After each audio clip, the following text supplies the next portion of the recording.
ఒక గ్లాసు రవ్వకు 8 గ్లాసుల నీళ్లు తీసుకున్నా. ఈ నీళ్లు మసిలినాక రవ్వ పోసుకుంటా.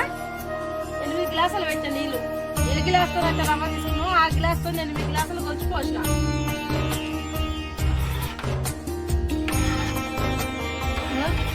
రవ్వ పోసిన ఉడకడానికి వచ్చింది.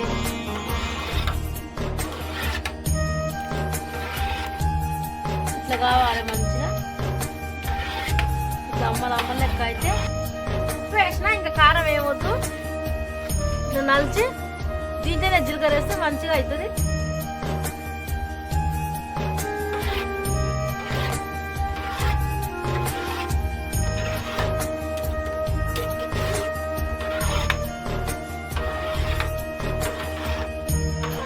ఇప్పుడు ఉడికింది మంచిగా. దింపుకొని దీన్ని చల్లార పెట్టి ఇక మంచిగా వడియాలు పెట్టుకోవాలి. ఇప్పుడు వడియాలు రవ్వ దింపుతున్నాను. నేను రవ్వ వడియాలు ఇక పెడుతున్నా. చూడండి మీరు కూడా ఇట్లా పెట్టుకొని ఈజీగా అవుతుంది ఉడకబెట్టి పెట్టడం. నేను మళ్ళా మీకు ఇట్లా అంత ఇష్టం ఉండకపోతే సాబ్దానాలు కూడా కొన్ని ఉడకబెట్టి సాబ్దానాలు కూడా కలుపుకోవచ్చు, పౌడర్ కూడా కలుపుకోవచ్చు. ఎన్ని రకాలైనా చేసుకున్నా ఈజీ వస్తాయి.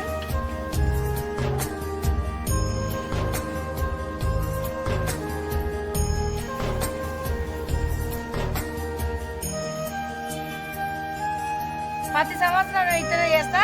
కొన్ని వడియాలు, కొన్ని బియ్యం వడియాలు, అన్నంతో చేసుకునే వడియాలు, కొన్ని సబ్బు బియ్యం వడియాలు, కొన్ని రవ్వ వడియాలు అన్నీ వేసి అన్ని డబ్బులు నింపి పెడతాం. ఇంకా మా మనవరాలు ఏమన్నా ఎప్పుడు తిండే ఉంటుంది. మా మనవరాలకి ఇవంటే ఇష్టం. అందుకే నేను ఇవి చేస్తున్నా. ఇవి ఎట్లా చేసుకుంటున్నా నాకు కూడా చూసి కామెంట్ చేయండి. ఎవరైనా నా సబ్స్క్రైబర్ మొత్తం నా వీడియో చూస్తున్న మొత్తం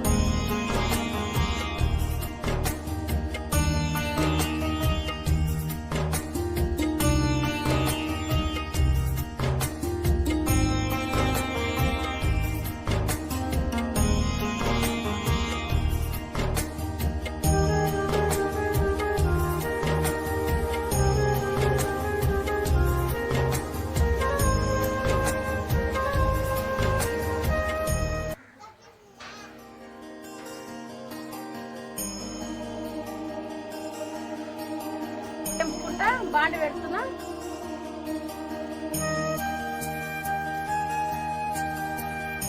నూనె పోసుకుంటున్నా. ఇప్పుడు వడియాలు వేస్తా.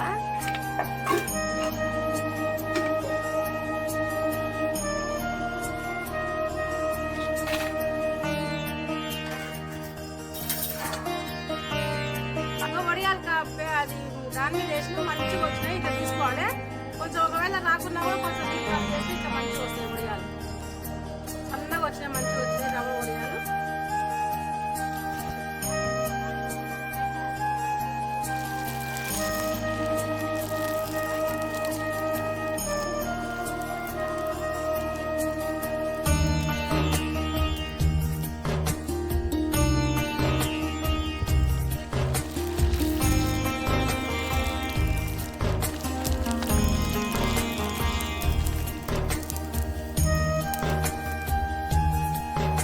పాపడాలు నట్టే చూడండి. రవ్వతో వడియాలు చేసిన మంచిగా కాలినాయి.